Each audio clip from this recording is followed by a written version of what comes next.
গায়ের মধ্যে পাথরগুলো লাগতেছে, মাথা থেকে টপ টপ করে রক্ত পড়তেছে, আমার নবীর গায়ে থেকে রক্ত পড়তেছে। এ মুসলমান, আমার নবীর জুতাটা রক্তে লেগে গেছে। এক সময় দেখা গেল আমার নবী বেহুশ হয়ে গেছে। আমার নবীকে মুসলমান যখন ওই সাহাবীর উশল আমার নবীকে নিয়ে একটা খেজুর একটা ফল বাগানে গেল, আর এই দিকটা আল্লাহর নবী কাছে হাজির হয়ে গেছে হযরতে জিবরাইল। জিবরাইল বলে, ও আল্লাহর নবী, আপনি যদি একবার বলুন এই দুই পাহাড়ের মাঝে এই বসতিকে, এই তায়েফবাসীকে আমি এমন চাপা দিব তাদের বংশ নির্বংশ করে দিব। আল্লাহর নবী বলেন, না না না, ও জিবরাইল, কেন রে, কেন? এমন তো হতে পারে এই মানুষগুলা ইসলাম ধর্ম গ্রহণ করে নাই, এমন তো হতে পারে তাদের বংশধররা ইসলাম ধর্ম গ্রহণ করবে। আল্লাহু আকবার। আমার নবীর মনে কত মায়া, উম্মতের জন্য আমার নবীর কত মায়া, কলিজাটা ভরা শুধু উম্মতের জন্য মায়া ছিল। আমার নবী উম্মতের জন্য বান্দা তায়েফের ময়দানে রক্ত জড়াইছে, উহুদের ময়দানে রক্ত জড়াইছে। কিয়ামতের মাঠের মধ্যে আমার নবী উম্মতের শাফায়াত করার জন্য ঘুরবে। আমার নবী হাসরের মধ্যে বান্দাকে শাফায়াত করার জন্য ঘুরবে। বান্দাকে হাউজে কাউসারের পানি পান করানোর জন্য আল্লাহর নবী চেষ্টা করবে। হে মুসলমান, আমার নবী জান্নাত জাহান্নামের কিনারের মধ্যে দৌড়াবে। আমার কোন উম্মতটা জান্নাতে যাইতেছে না, আমার দিন মোতাবেক চলতো, আমার সুন্নতকে আঁকড়ে ধরতো, দেখি তো ওই উম্মতটাকে আমি জান্নাতে নিয়ে যাইতে পারি কিনা, ঠিক কিনা? এজন্য মুসলমান তাকায় দেখেন আমি তুমি কেমন নবী পাইলাম, কেমন ইসলাম পাইলাম। আজকে একটু কষ্ট পাওয়ার পরে আমরা ইসলাম ছেড়ে দিতে চাই, ঠিক কিনা বলেন? এমন অনেক লোক আছে আল্লাহ পাক একটু পেরেশানি দেয়, একটু কষ্টের মধ্যে রাখে, তারা নামাজ পড়ে কথা। আল্লাহর নবীর কাছে জিবরাইল এসে বলে, ও আল্লাহর নবী, আপনাকে মক্কা ছেড়ে মদিনায় হিজরত করতে হবে। এই যে আমার নবীর সুখের জীবন শুরু হয়ে গেছে। মদিনার মানুষ আমার নবীকে এত সুন্দরভাবে গ্রহণ করছে, ওই মানুষগুলো সোনার মানুষে পরিণত হয়ে গেছে। আল্লাহু আকবার। মক্কার মদিনার নাম কিন্তু মদিনা ছিল না, কি ছিল? ইয়াসরিফ। বান্দা দেখো, আমার নবীকে গ্রহণ করার কারণে তাদের দাম বেড়ে গেছে। আজকে আমি তুমি আমার নবীর দ্বীনকে গ্রহণ করতেছি না, উলামায়ে কেরামের বয়ানকে গ্রহণ করতেছি না। আমরা উলামায়ে কেরামের আদর্শকে, নবীর আদর্শ ধারণ করে আছি উলামায়ে কেরাম, আমরা এই আদর্শ ধারণ করে বসে আছি না। যে কারণে আমরা ধারণ করি না, যে কারণে আমাদের আজকে এই অবস্থা। দেখেন তো মুসলমান, আমার নবী মদিনায় যাবে। মদিনায় এ মুসলমান, হযরত আবু বকর হলো সঙ্গী। কেমন সঙ্গী? আল্লাহর নবী 6 মাস আগে বলছিল, ও আবু বকর তৈরি থেকো, যে কোন সময় আল্লাহ পাক হুকুম করতে পারে মক্কা ছেড়ে মদিনায় যাব। আল্লাহর নবী যখন এই কথা বলল, আবু বকর, হযরত আবু বকর রাদিয়াল্লাহু তাআলা আল্লাহর নবী 6 মাস পরে যখন নাকি আল্লাহর নবীর গড় বিষ্টুরি দেয়া ফেলছে, আল্লাহর নবীকে ইজাজতে জিবরাইল বলে, ও আল্লাহর নবী, আপনার জায়গায় হযরত আলীকে শুয়ায়া আপনি বাইর হয়ে যান। কিভাবে বাহির হব? ও নবী,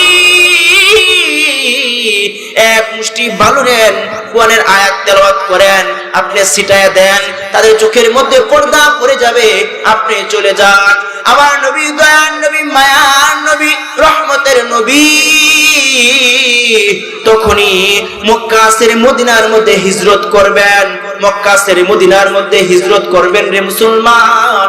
আমার নবী যখন নাকি আবু বকরের ঘরের মধ্যে একটা আস্তে করে আওয়াজ দিল, সাথে সাথে আবু বকর দরজাটা খুলে বলে, ইয়া রাসূলুল্লাহ, হাজির, লাব্বাইক। আল্লাহু আকবার।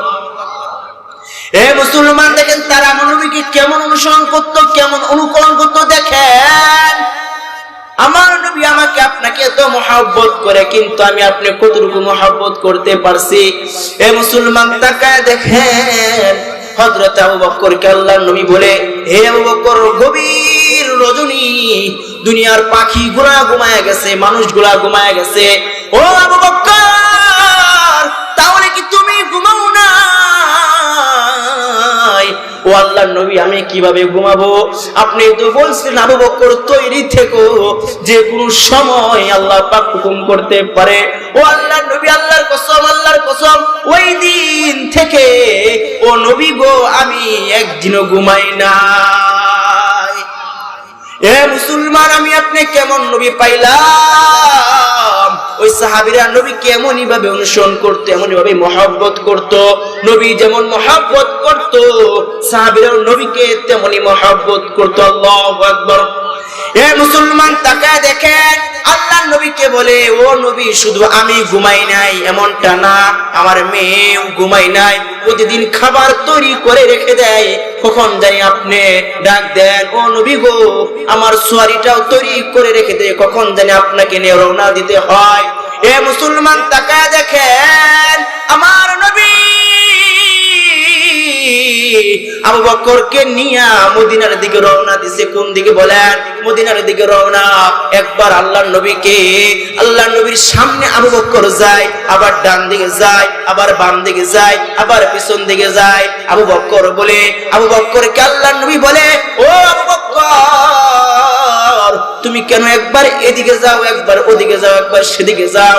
বলে, ও আল্লাহর নবী, আমার মনের মধ্যে ভয় হইতেছে, কখন জানি ওই কাফেরের মুশরিকের দলেরা ওর মনে হয় ডান দিক থেকে তীর মারতেছে, ও নবী গো, মনে হইতেছে বাম দিক থেকে তীর মারতেছে, মনে হইতেছে পিছন দিক থেকে তীর মারতেছে, ও নবী গো, এই জন্য আমি এদিক সেদিক ঘোরাফেরা করি। এ মুসলমান তাকায় দেখেন, আল্লাহর নবী যখন নাকি আবু বকরকে নিয়ে ওই গুহার মধ্যে আশ্রয় নিল, গুহাটা এমন অবস্থায় ছিল, হে মুসলমান, গুহাটা গর্ত ছিল।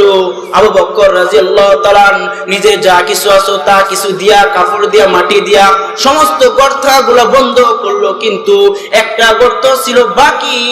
আল্লাহর নবীকে রানের মধ্যে শুয়ায়া, এমন রিওয়ায়াত আসছে হাত দিয়া, কখনো পাও দিয়া, জাতা দিয়ে এভাবে ধরে রাখছে। এ মুসলমান, যেন কোনো বিষাক্ত জিনিস থাকলেও যেন আমার নবীকে আক্রমণ না করতে পারে। এ মুসলমান তাকায় দেখেন, আজকে আমরা নামে মুসলমান হয়েছে কিন্তু কামে মুসলমান না। আমরা খতনা করার মাধ্যমে মুসলমান হয়েছে, বাপ দাদা মুসলমান, সেই সূত্রে মুসলমান হয়েছে, কিন্তু সাহাবীরা মুসলমান হয়েছিল প্রকৃত আমার নবীর আদর্শের মুসলমান, ঠিক কিনা? এ মুসলমান তাকায় দেখেন, আবু বকরের হাতের মধ্যে বিষাক্ত সাপ কামড় দিছে। আবু বকরের সারা শরীরটা মাংস নীল হয়ে গেছে, ব্যথার যন্ত্রণায় ছটফট করতেছে, তাও আল্লাহর নবীকে ডাক দেয় না। হঠাৎ করে তার চোখের পানি আল্লাহর নবীর মুখের মধ্যে পড়লো, সাথে সাথে আল্লাহর নবীর ঘুম ভেঙে গেছে। বলে, হে আবু বকর, তুমি কাঁদো কেন? ও আল্লাহর নবী, আমি কাঁদি এই কারণে, ও নবী গো, আপনারকে ঘুমাইতে গিয়ে আপনি ঘুমাইতেছেন, বিশ্রাম করতেছেন, এদিকে আমার হাতের মধ্যে সাপে কামড় দিতেছে। ও নবী গো, আমার হাতের মধ্যে সাপে কামড় দিতেছে, কিন্তু আপনার ঘুমটা তো আমি ভাঙতে পারি না। বলে, হে আবু বকর, তুমি তো আমাকে জাগাইতে পারতা। আল্লাহর নবী বলে, হে আবু বকর, তুমি তো আমাকে জাগাইতে পারতা। বলে, ও নবী গো, আপনার ঘুমের এত দাম, এই জন্য আমি আর আপনাকে জাগ্রত করি না।